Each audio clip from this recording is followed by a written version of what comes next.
Now to some company news. Tingo Foods plc is already hitting the ground running as it begins construction of its billion-dollar food processing facility, expected to be operational in the next 24 months, creating over 12,000 jobs, as well as boosting agricultural value chain in Delta State.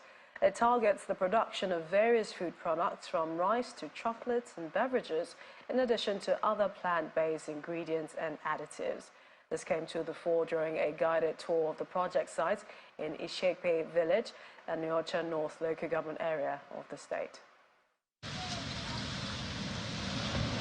The management of Tingo Foods plc, as well as other dignitaries, begin the day with a courtesy visit to the palace of the Obi of Onicha-Ugbo, His Royal Highness Obi Victor Chukwumaleze.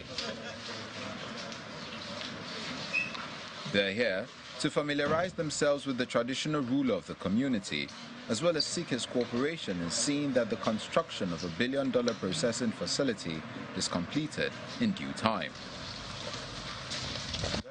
The project will sit on this 40 hectares of land and will be constructed in two phases, with phase 1 covering 18.9 hectares and phase 2 covering 22.1 hectares of land. Presently now, Tingo, the relationship between Tingo and Afan has gone far to an extent that Tingo has started funding our production line. Leading the crew on a tour of the pictures of the proposed structures, the project contractor, Mr. Tude Remoye, explains how the whole facility will function. In the next 24 months, that is the area view of the proposed factory, as you can see. This is the rice mill factory. This is the front view. We have the cereal factory also.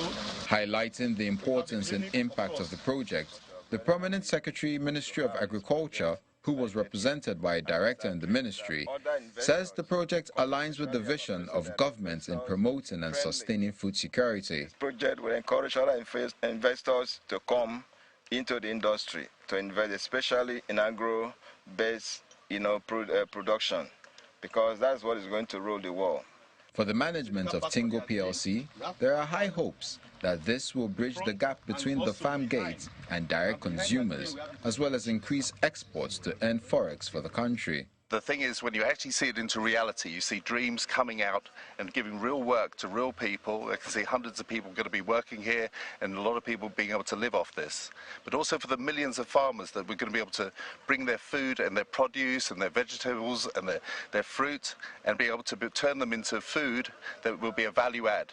Instead of exporting stuff or it being wasted, all of a sudden we've got a place where there's going to be real market in this country. Having kicked off with the groundbreaking ceremony in February this year, Tingo Foods plc is now fully on site in order to meet up with the 24 months deadline for completion of the project.